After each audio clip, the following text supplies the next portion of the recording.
Welcome back to the 3P podcast. I'm Chris. I'm Joe. How you been going? Yeah, look, mate, it's been a heck of a week. Going on holiday in 8 days. Spent the whole of Tuesday at the passport office. Finally got my passport. I applied 6 months ago and finally got it after spending about 12 hours in the passport office. How are you going? Yeah, doing a lot better than you are in your 12 hours in the studio. Just been watching a lot of basketball recently. Nothing other than that. I'm not chasing up a holiday, so I'm definitely a lot more cruisy than you are. Yeah, look, it's been a bit of a run around. Finished my uni exams yesterday, and ever since it's just all stations go for the holiday. So visa sorted, passport sorted, pretty much everything sorted. Besides, I haven't packed, but I'll pack the morning of. Yeah, morning off's usually normal. Yeah, I think I'm going to, for those wondering, thanks for asking, going to Bali, Singapore, Vietnam and Thailand. And apparently, let me check Bali weather at the moment. But the last time I had a look, it was just raining. Oh, look at that. Yeah, wet season. Lovely. Wet season. So, prime time to go. Yeah, I mean, it'll definitely be cheaper for you. Wet season's usually a little bit cheaper. It still ain't cheap, but... Yeah, look, we didn't really plan out the weather when we went. No. But, look, it is what it is. You got a new laptop this week? New laptop. I'm prepared to do all the editing. Yeah, look, hopefully that goes well for me. I think when I started learning to edit, I spiraled about 3 times. On one video, I had a mental breakdown, and then just I think I scrapped the whole video because it was too much. Yeah, either we're just going to run it super basic or it's going to be way overboard and it's going to take several hours. So I think we'll run with basic for now until I get the gist of it. Then we'll play around with it. Week 1 was quite a basic one. Very simple. It worked well. And that's the thing. You don't always have to go too hard into it, but I think it's just taking it as it comes, right? Like, it's just baby steps. Baby steps. For sure. Shall we get into it? Time to. Pre-season? No, pre-season's done. Pre-season's done. We've had a few days now. I think there's almost every team's played by now. I believe so, yeah. I believe so. What was the last team to play? I think Bucks were one of the last teams and they finally played today. Yeah. They got up. Good game. Good game. I mean, disappointing from Joel. Is that another quiet one? I think it was like a scoreless second half. Scoreless second half. I didn't catch the whole game, but scoreless second half. I was watching it I was working and didn't watch it. Yeah, I didn't get to watch it either. Very busy painting. Yes, extremely. Yeah. Where do we start? Well, we're starting with our award show predictions. Yeah. And I think we decided to start with the Defensive Player of the Year. Yeah, so I think, as always, there's one name that all he does is defend. Yeah, there is indeed.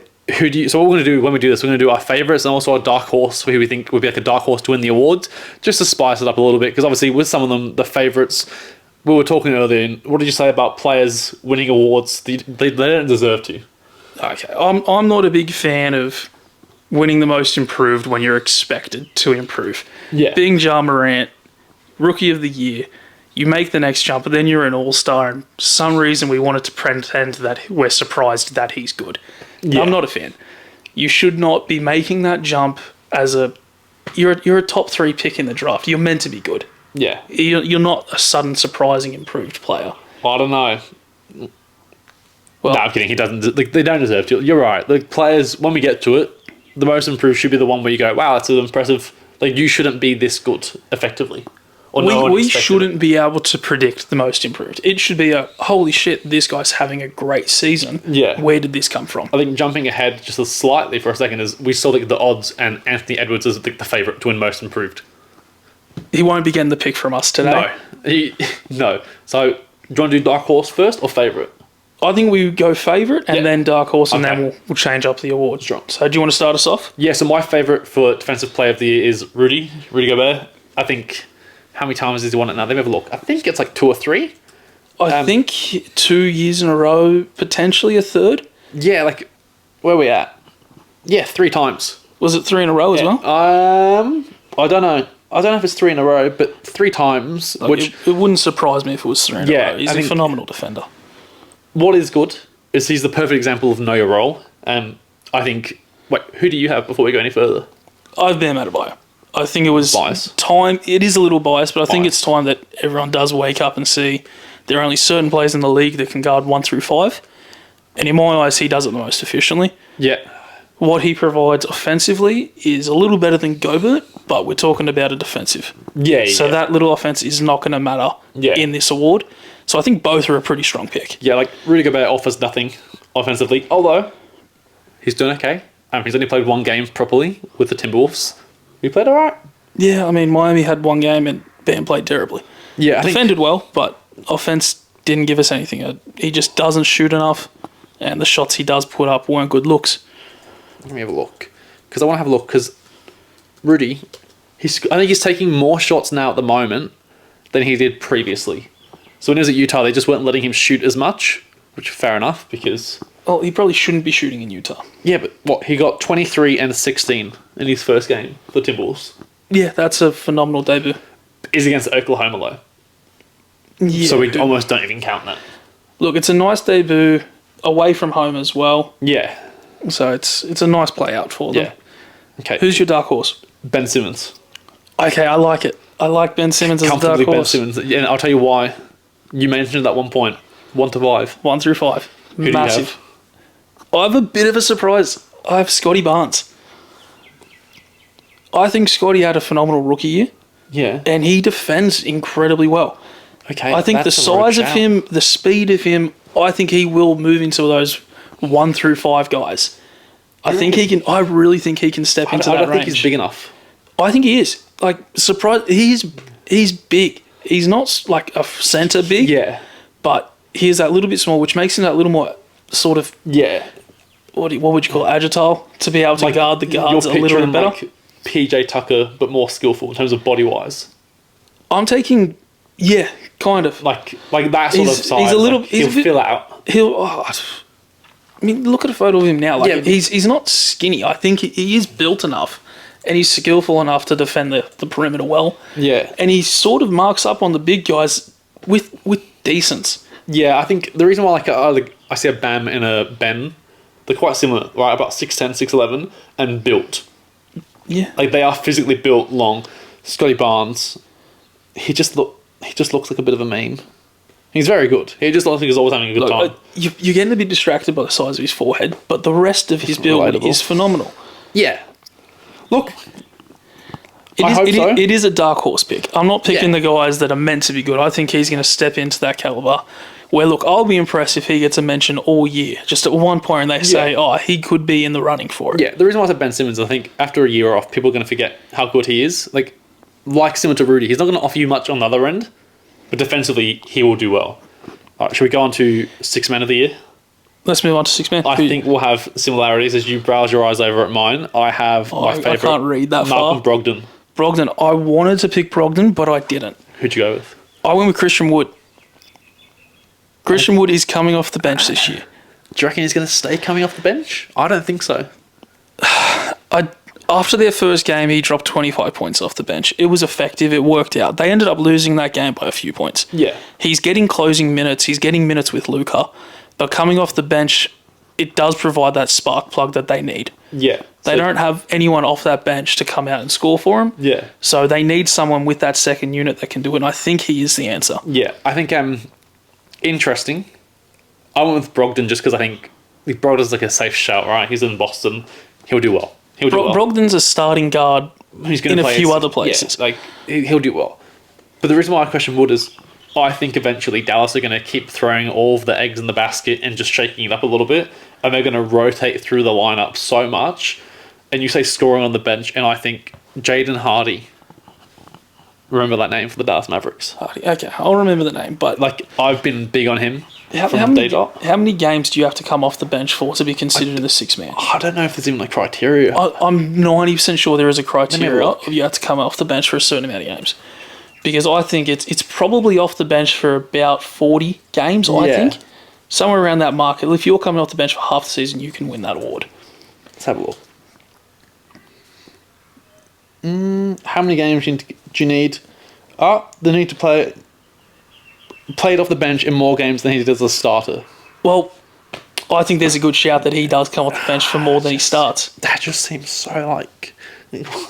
It's a little bit of a grey area. Like if I start 40 games, but I come off the bench 42. Yeah, you could win 6 man. That just seems bad to me. Look, the guy I want to sit there and go, okay, there is a possibility. Yeah, is Kawhi Leonard. He came off the bench. They've said we should just say he's not my dark horse pick. I'm just saying if they continue with him off the bench, there's no other guy that's coming off the bench that's going to be better than Kawhi. my only counter to that is number one, Kawhi Leonard. This is just the first week of the season. Obviously, he's come back from an injury. LA, they were playing the Lakers today, and they just went, Kawhi rest. They only just won. Yeah, but I feel like Kawhi still got good minutes in that game. Yeah. I think with their load management, he's not going to play every game. And I think with the games he does play, they might bring him off the bench to work him into the season. So with the load management of him not playing every game, and some of them coming off the bench, if he only plays, say, 50 games, it wouldn't surprise me if he came off the bench for 25. But then, off the back of that, if he was eligible, would you give it to him? Based on what you said earlier, you shouldn't give it to players that you'd expect. If he's the 41 games he's played, and if he started more games off the bench than he did... Sorry, if he's played more games off the bench than the game started, you'd expect him to win that. You'd expect him to be the best of the bunch. Okay, but take it the same way. You put Russell Westbrook on the bench of the Lakers. Go. Is he now winning six-man? No, because he's arguably, we'll get into it later, not having a good season. Yeah, but off the bench. He's not facing the All-Star team. He's with the second stringers. Does he not just carry that team? Well, that's not the team, the second unit. Yeah. You take him to Utah and throw him on the bench. Does he not just average a triple-double? Of course. Off the bench? Yeah. Would you not then give him the award? No. If you're coming off the bench averaging a triple-double, I don't care who you are, that award's yours. No, he's first of all. We know he's going to go to Indiana probably, and then he will average a triple-double until they realise they want to tank. They've realised that already they want to tank. Yeah. But they're struggling to tank. Yeah. Who's your dark horse for six-man? My dark horse for six-man is Precious Achiuwa. Mine's is Jordan Poole. Jordan Poole? It's not even a dark horse. I wouldn't even call really it good. Yeah, it's not a dark horse whatsoever. I think one day the Warriors team will get the recognition they deserve. And what I mean by that is, I think we're so accustomed to how good they are that we almost just expect it. Because we're not seeing the first generation Warriors. We're now seeing the second generation of this Golden State franchise. I'm looking Moody, Wiseman, Kuminga, who has the best NBA nickname that I will not say on this mic, and then Jordan Poole. This is all players that plus they're Wiggins. Wiggins they didn't draft. That's why I'm not counting him in there. I'm talking about they've drafted. But what did they trade for him?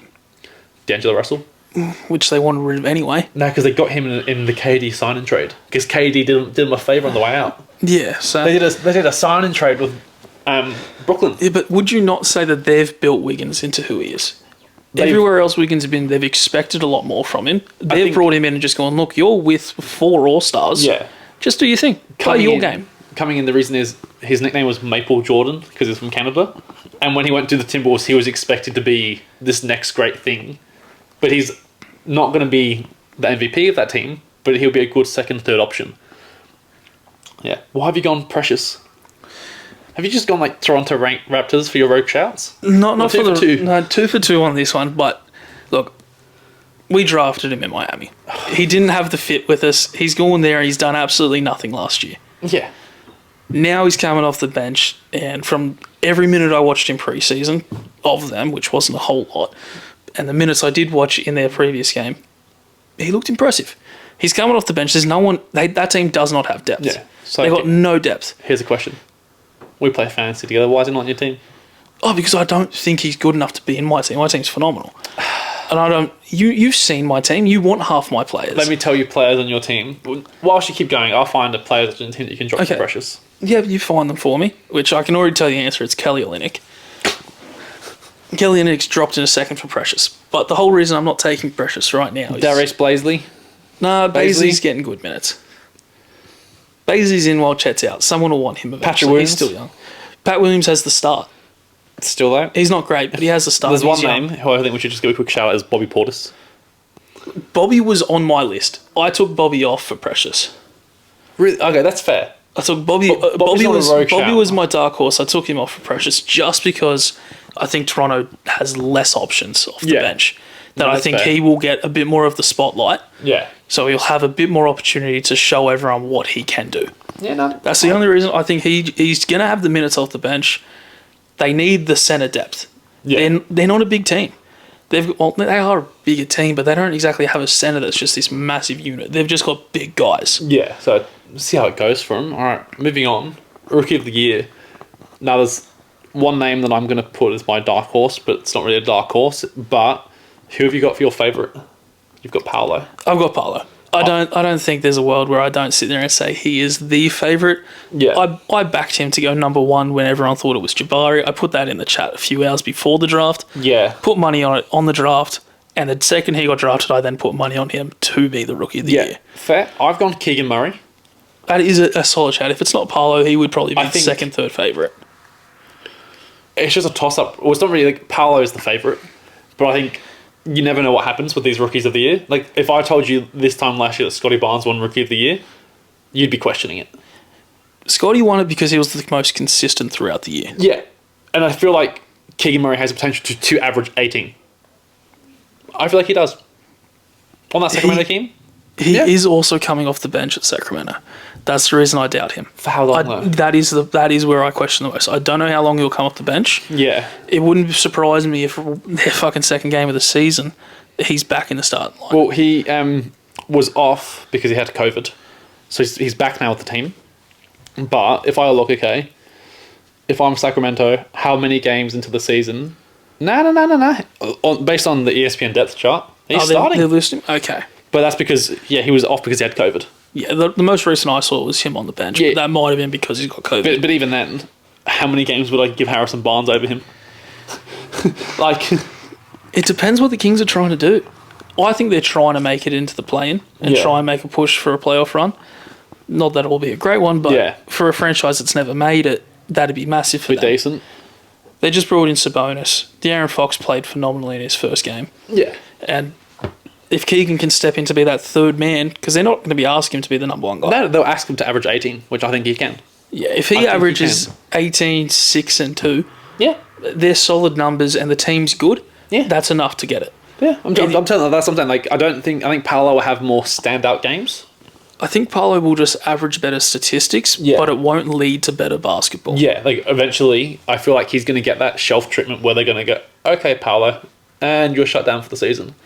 Because Orlando are making the playoffs. Yeah, I'm more or less trying to say that I think Paolo's going to average better numbers. Yeah.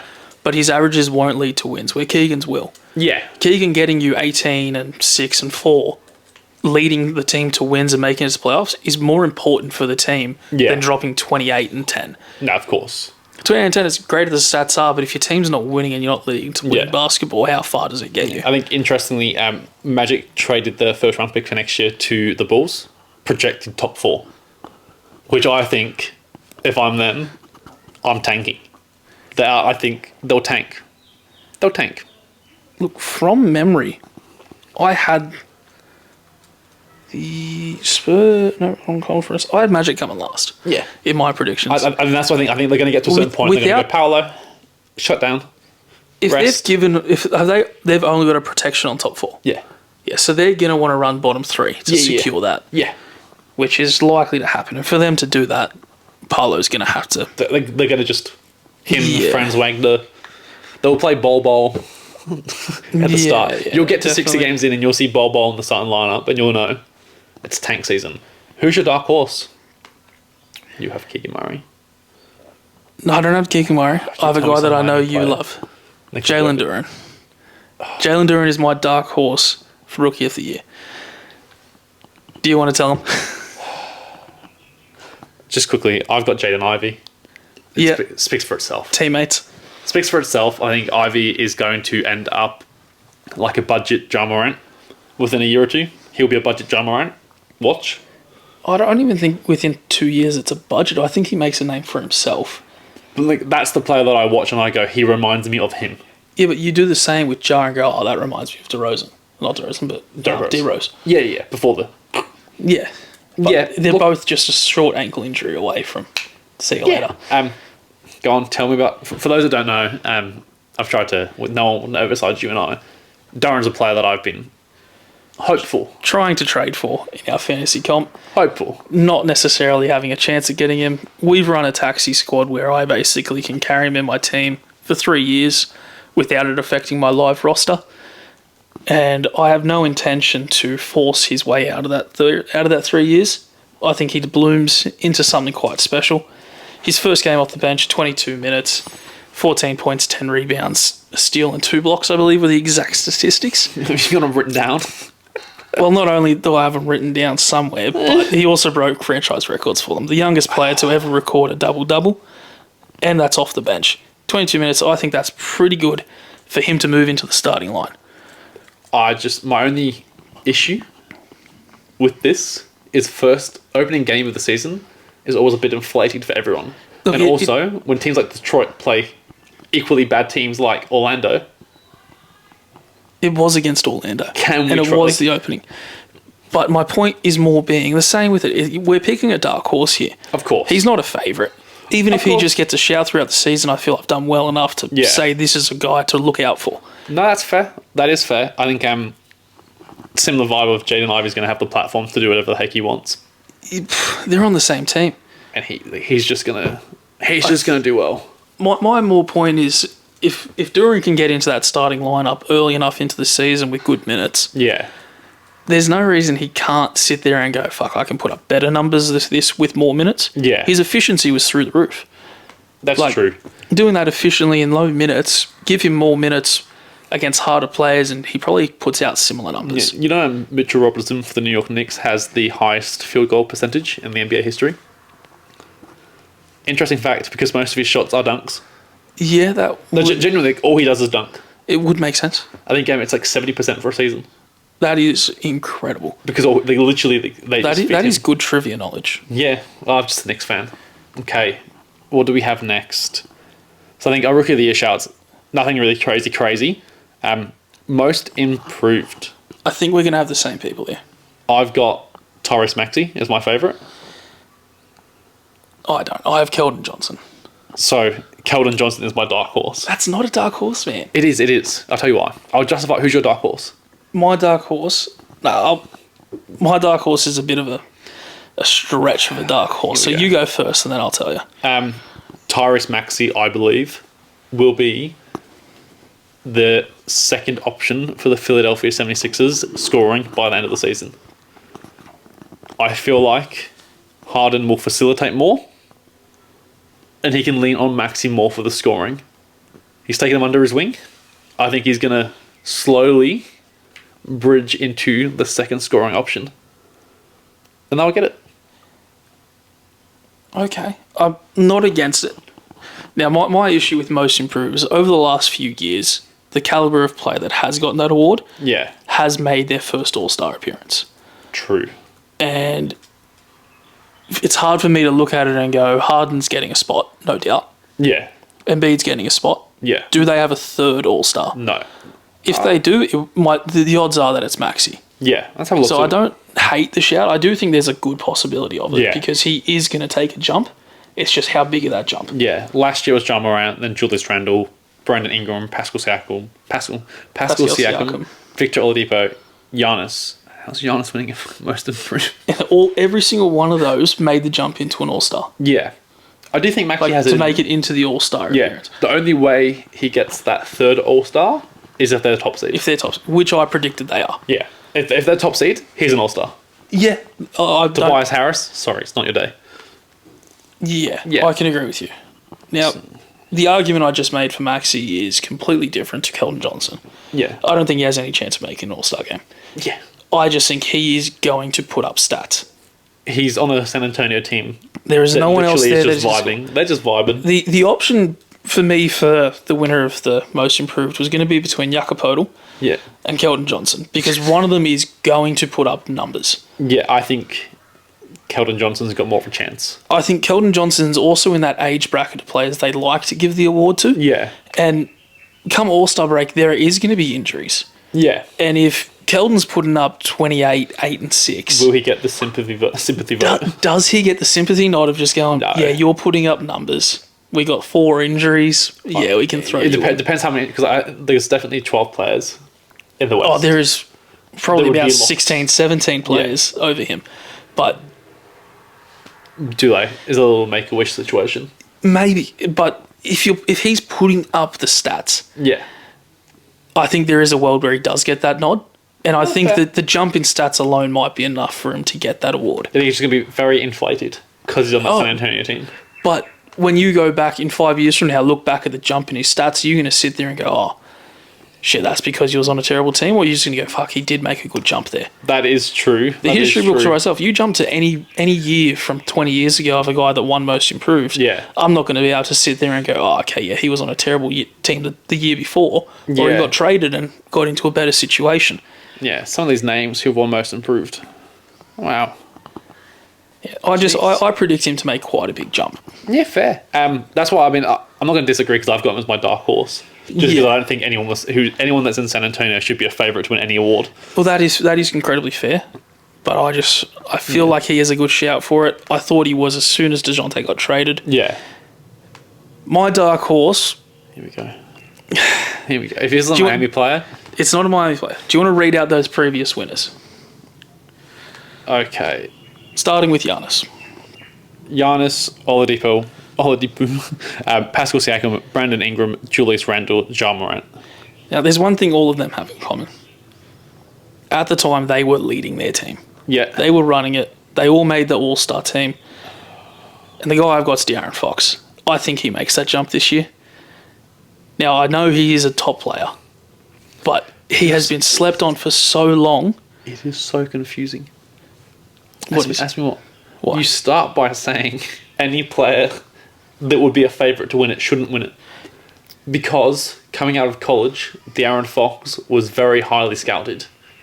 And then he just had dodgy teammates.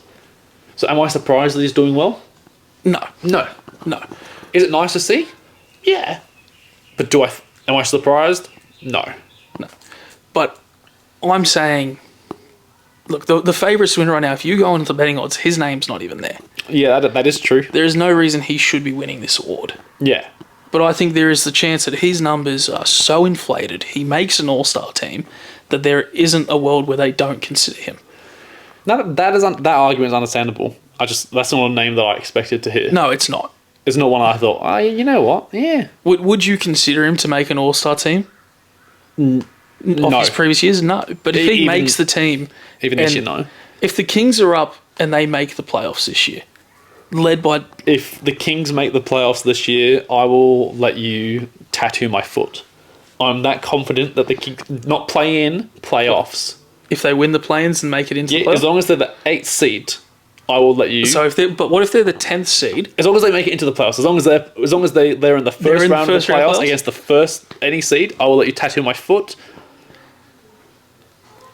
There's no but on this. I get a shitty end of the stick if they don't, because the odds are in your favour. Yeah, I'm giving you quite good odds. Well, what would you offer? Player from your fantasy, Jalen Duren. Hell no. Hell no. You're not confident. I've already got a Kings tattoo. I wouldn't show that off. At the Kings game where we got the courtside tickets, the lady that gave me a wristband to say I was in, gave her out the right hand. She's like, oh, you can't hide that. Mate. I'm just sitting there like, no, it's not for this. She's like, don't tell anyone here that it's not. Now look, yeah, I just open nothing on the back end. I'm that confident the Kings will not make the playoffs because I look at the West. Oh, they're stacked. The West is stacked. There is a good chance that I have them making the play-in. Yeah. And I think there is the one-off that if Keegan takes that big jump, Yeah. and I think there is a realm of injury-prone players that could just, sway in their favour. Yeah, look, just off the top of my head, let me just name teams in the West that will beat them. Start at the bottom of the list. Start at the bottom. The Nuggets, the Mavs, the Grizzlies, the Pelicans, the Suns, the Clippers, the Timberwolves, the Warriors. Yeah, I'm fine. I'm comfortable with that. I'm not even sweating. There's a real good chance that I'm wrong. I'd even put... It depends on what teams have the draft picks. But yeah, I'm fine. That's an easy bet. You're fine with it. It is an easy bet in your favour, but I think there is... Back, I'll be sweating if they make the play-in. If they make the play-in, I will be sweating. Look, come play and I'm replaying this audio for you. Yeah. You'd be rude not to. Oh, of course. The whole point being, there is a realm where he does make an all-star game. Whether it's through being an injury replacement or just putting up crazy stats. And in that category, I think it was fair enough to give him the shout as a dark horse. Yeah. Not as a favourite. I think a lot of things need to fall in his favour for it to be. Yeah. Okay, we've got 3 categories left. Your MVP predictions are... Shittiest drum roll in the world. Jason Tatum. Shocked. For reference, kind of got the feeling that's where you were going. Plus, I said it last episode. And you said it to me last night as well. I've said it a few times. I'm pretty high on Tatum. I think he's a phenomenal player. The argument against him is obviously A1, B1, being Jaylen Brown. That's my only hesitation is I do think it's like last season Chris Paul and Devin Booker could be in with a shout. Yeah. But I think they actually, like, stats-wise took votes from each other. I'm not saying that Brown will take votes, but I think having Brown on his team will make people go, yeah, he's good, but he's got him. He's got help. And if Brown went to, like, 10 other teams, he'd be the number one option. Yeah. And I think that's an issue. For my pick, I've got Luka. Luka is a strong pick. I just think he is that good that he will drag that Dallas team to the playoffs. And you said, who's his second option? Tim Hardaway Jr.? Spencer Dinwiddie? Christian Wood. But you know what I mean? Like off the bench for 41 games so he can get the sixth man. But you know what I mean? Like, that's why I think Luka's going to have that season. You know he's going to just dominate every team. He just terrorizes teams, really. And often like for him still dropping 30. Like, that's him bored. Yeah. As well. That's my shout for Luka. I feel like Luka, the MVP argument almost speaks for itself. Yeah, it really does. It's too hard to sit there and try and make the argument for these guys because they are top tier players. Yeah. I mean, Luka's making that jump to MVP. So is Tatum. Yeah. Both of them are going to be in the conversation. It's just who's the highest seed. Yeah. I think both of them are going to be a top 3 seed because they're on both conferences. So it might even just straight come down to the narrative and the stats, really. Yeah, it'd be interesting to see. For your dark horse, I'm rocking Anthony Edwards. I rate that. I think it's in hindsight, a bit rogue. It is very rogue. I think he has a better shout at getting the most improved, which I hate the fact that he could win that award. Yeah. But, look, if the Timberwolves just have an insane year, you're not going to credit Cat. My only issue is, if they have a good year, you've got D'Angelo Russell, Cat, and Rudy. Yeah. I realise in hindsight I've put Edwards to win the MVP as a dark horse, and then Rudy to win defense. They're not both winning. Unless the Timberwolves smack up every other team. Unless they just run away with the league. Yeah. Which I don't think either of us can see happening. Nah. Look, my dark horse isn't a hell of a lot of a dark horse. I've gone Zion. Comeback season. Not Fair. Expected to be that guy just yet. Yeah. But I just had to give him the nod for it. Like, I get the it. guy puts up numbers. There's not many players that do get in his way. No, if you watch, like, just with an eye test in general, you just watch him play, you're impressed. You are. Like, you're not going, like, he is an impressive talent. I think he's playing with players like Brandon Ingram and CJ McCollum that will elevate him. Just be interested to see how it lands. Look, the numbers and the stats from that team are going to be tough. Yeah. For the same reason of Tatum's got the co-star of Jaylen Brown. Zion's got 2 co-stars. Zion's got 2. Yeah. He's going to have guys that are not going to steal votes for him because you're not voting for CJ or Ingram for MVP. No. But he looks more impressive because of these guys. Yeah. And like, maybe that brings him down. Like, how much do you weigh how impressive he is, you know what I mean, because of his teammates? It's the whole Joel Embiid argument. As much as he's been in the running for it every time, the guy he's up against has put up better numbers on their own. Yeah. And kept the team in a good position. Yeah. So Jokic wins it with no co-stars. Yeah. Because they're out injured and kept this team in a position to win. Winning. And that's the biggest difference, right? It is. It's interesting. You can't be an MVP on a losing team. Yeah, unless you're Russell Westbrook and you average a triple-double. Yeah, but that was a 30-point triple-double, and that's history right there. Yeah, that's... So you can respect it. Stat padding at its finest. Yeah, but I mean, it's not like he was doing it just against trash teams. He was doing it against the best. Yeah, I feel like they just said, you know what, sod it, Russ. Let's go. Like we're still going to lose every game, Russ. You can go play as many minutes or as least like you pick how many minutes you want to play tonight. Do as you please. And now he's suffering. And now he probably should also have that same choice of how many minutes do you want tonight, because we don't know what the fuck to do with you. Okay, we've got Coach of the Year. I think we'll both have one name. Well, we already talked about this. We both know we have one We name. didn't know about it. No, we haven't spoken about all of them. The coach we did mention. Yeah, Yeah, we're a I've bit got- stuck on who to put for a dark horse. And I've got my dark horse, but it's not really a dark horse. It's just will he get the recognition that he probably deserves at this point?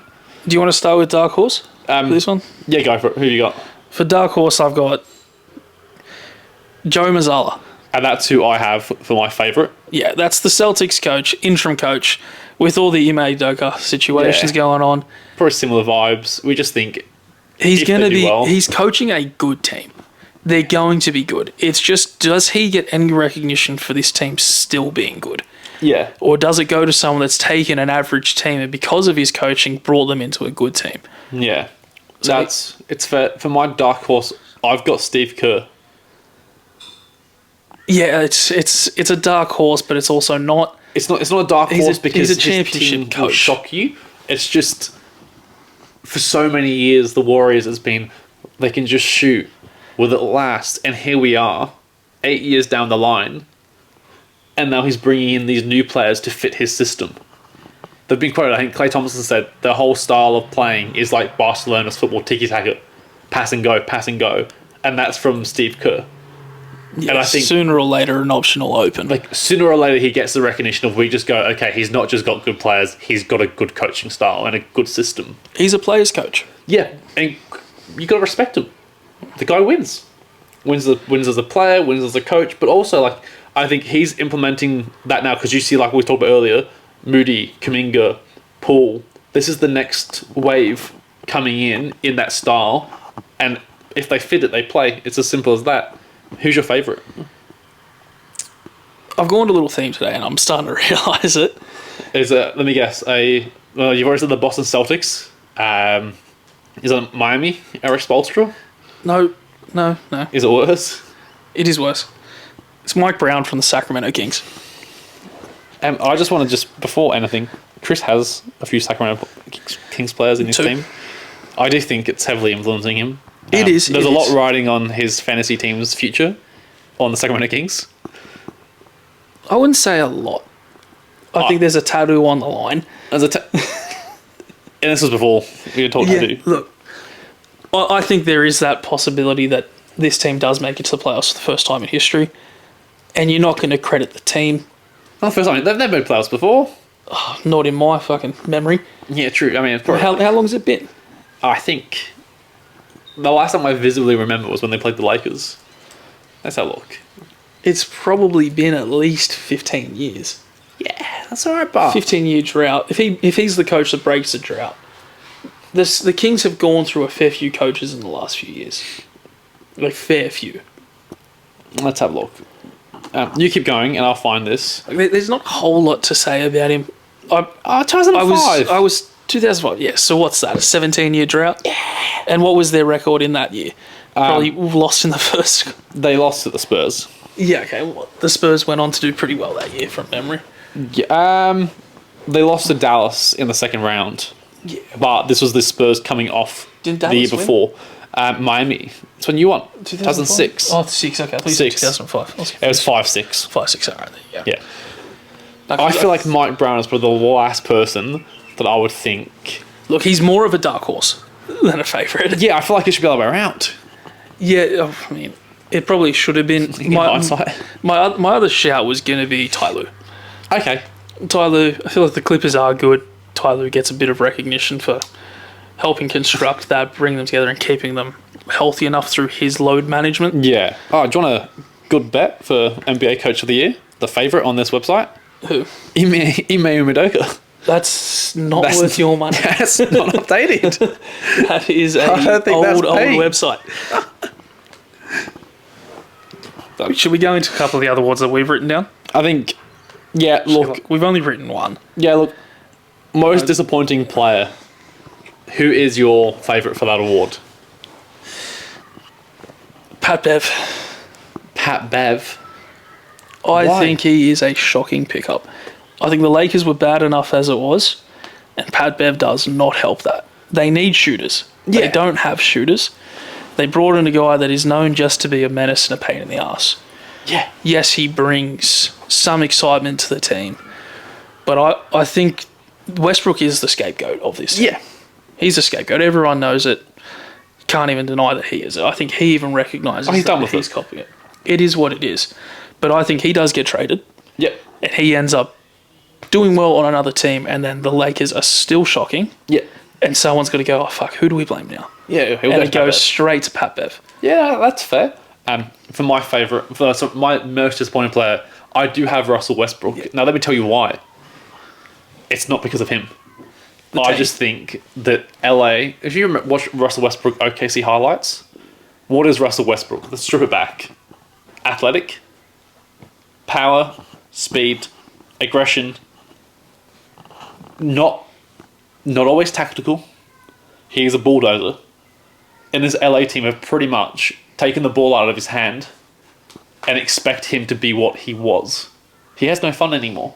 He looks done. He looks exhausted. I'm not saying he's disappointing as a player, but as a fan, it's disappointing seeing him not be himself.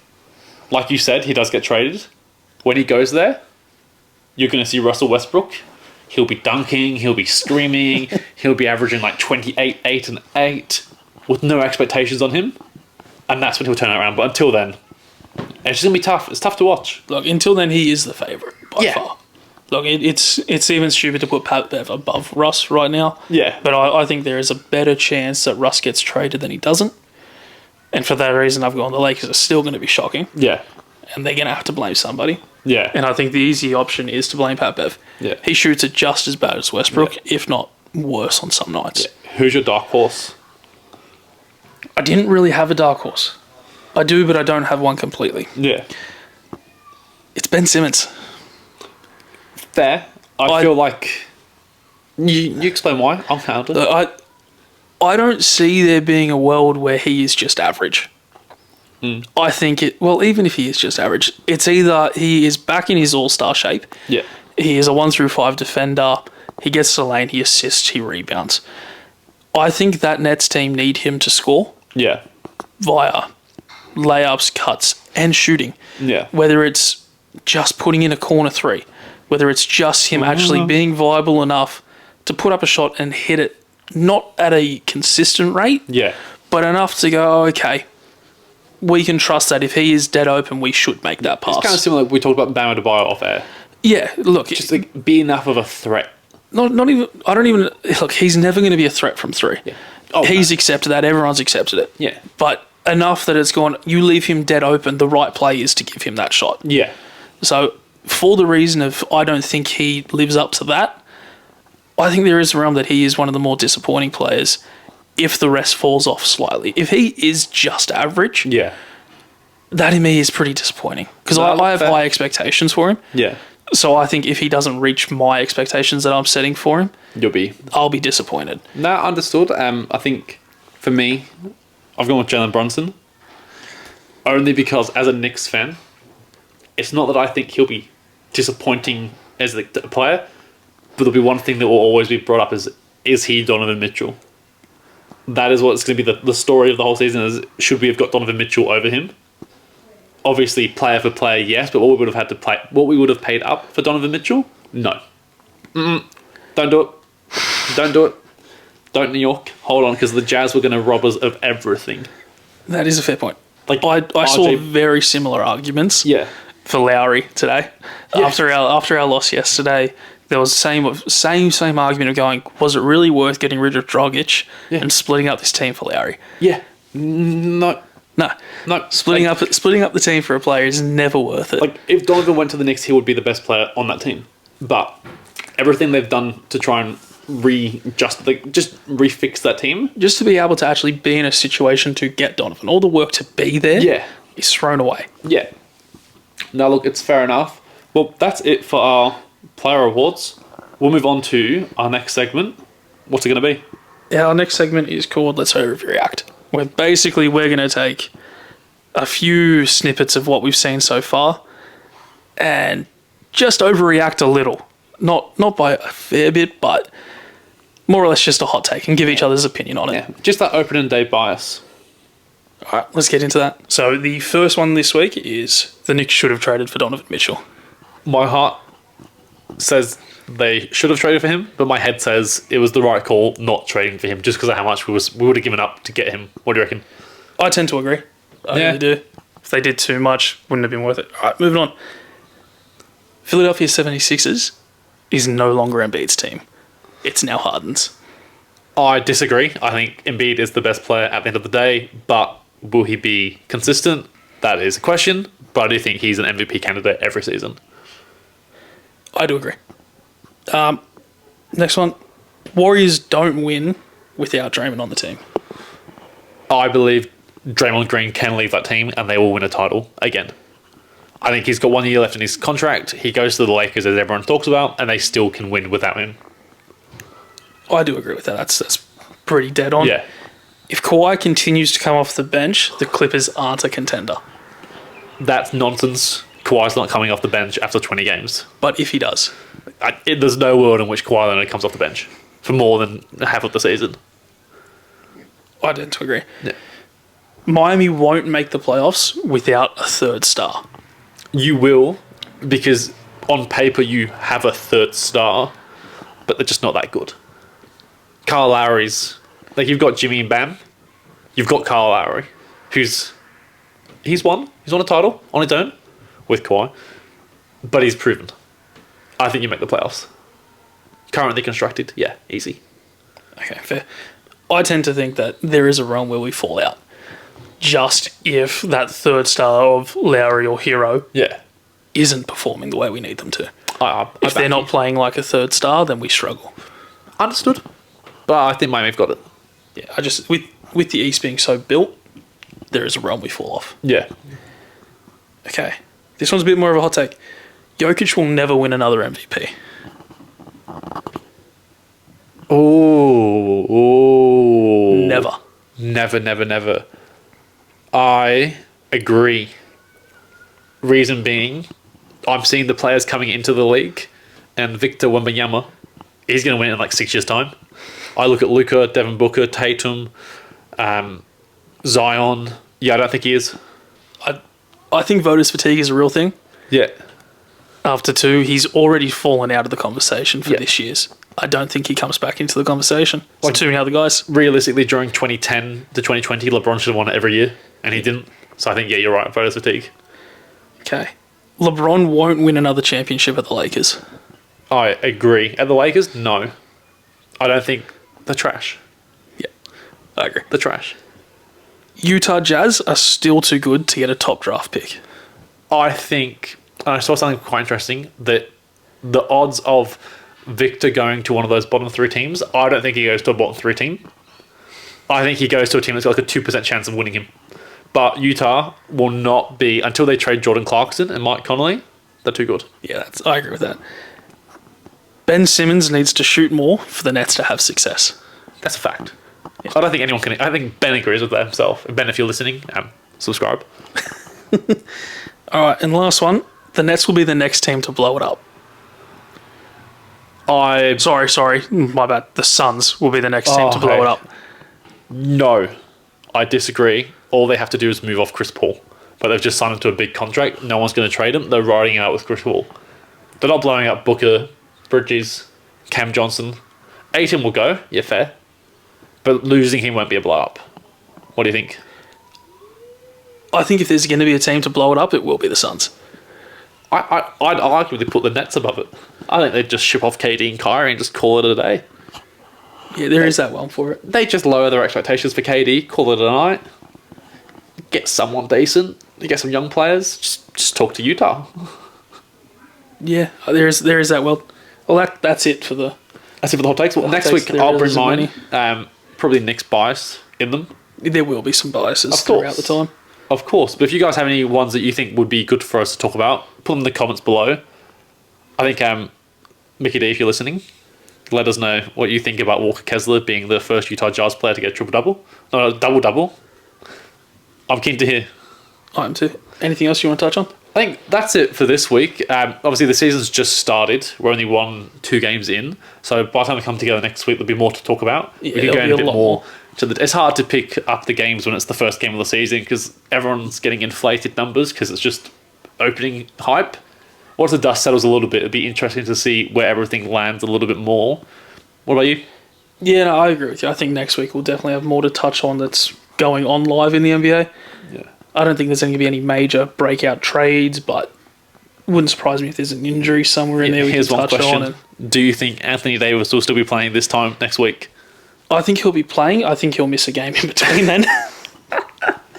I mean, he almost went down injured today. I mean, he went down, fell on his back awkwardly. He's probably on the injury report now. He's on the bench with sort of a heat pack on his back, and then they took him down into the change rooms. But he came back for the fourth quarter, got them back in the game, and I think he was almost the best player on the court today. Yeah, look, you're in the clear. No Anthony Davis injury tweet yet, so that is good to hear. Hopefully he stays healthy. Don't really wish injury on any player, but some are more likely than others, and you can't deny it. So thanks for listening, and we'll catch you on the next one.